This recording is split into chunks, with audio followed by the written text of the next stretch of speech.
Nasihat itu ibarat jamu, memang pahit, tapi bermanfaat apabila diminum. Oke, Assalamualaikum warahmatullahi wabarakatuh. Kembali lagi di YouTube channel Kimia Herbal. Konten kali ini kita akan mencoba mengulas tentang yang namanya jamu. Dalam konten-konten sebelumnya, biasanya saya selalu mengulas tentang bahan baku yang ada diproduksi pada produk-produk jamu yang ada di Indonesia.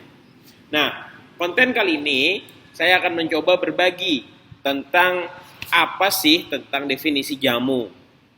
Kita akan meninjau secara teori pengertian jamu.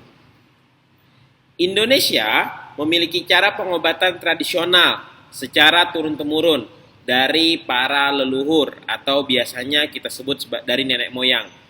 Pengobatan tradisional ini umumnya diyakini lebih aman daripada pengobatan modern.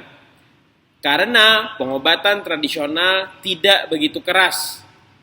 Dan kalau ditinjau dari sisi harga juga lebih murah serta praktis.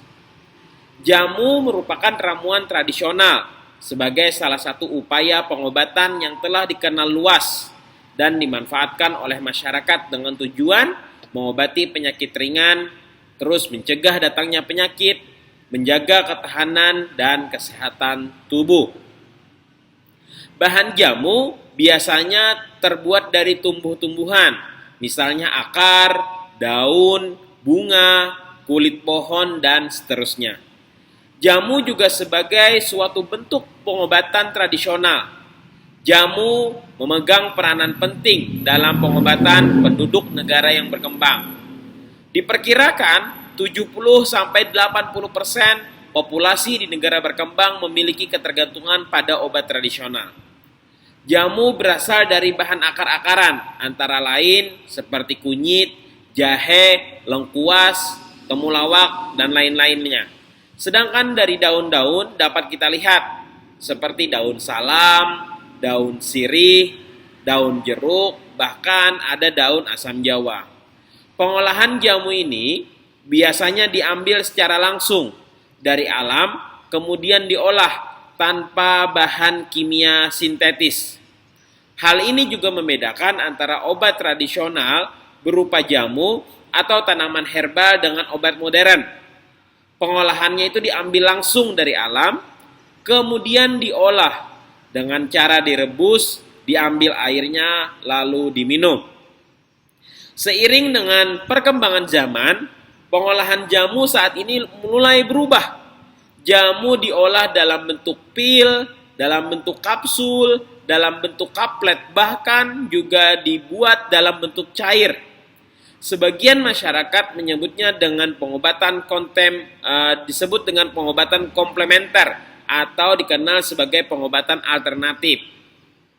Nah, banyak juga yang menyebut dan melansir contoh seperti Litbang dari Departemen Kesehatan Republik Indonesia menyebutkan bahwa penduduk Indonesia 50% mengkonsumsi jamu sebagai obat tradisional.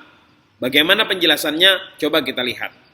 Berdasarkan riset kesehatan dasar tahun 2010, menunjukkan bahwa 50% penduduk Indonesia menggunakan jamu, baik untuk menjaga kesehatan maupun pengobatan karena dia sakit.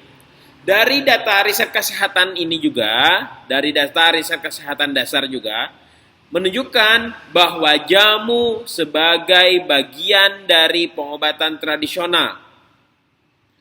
Jenis jamu yang biasanya juga dijajakan oleh para penjual jamu itu lumayan banyak. Ada beras kencur, ada sirih, ada temulawak, ada kunyit asam, dan bahkan banyak lagi.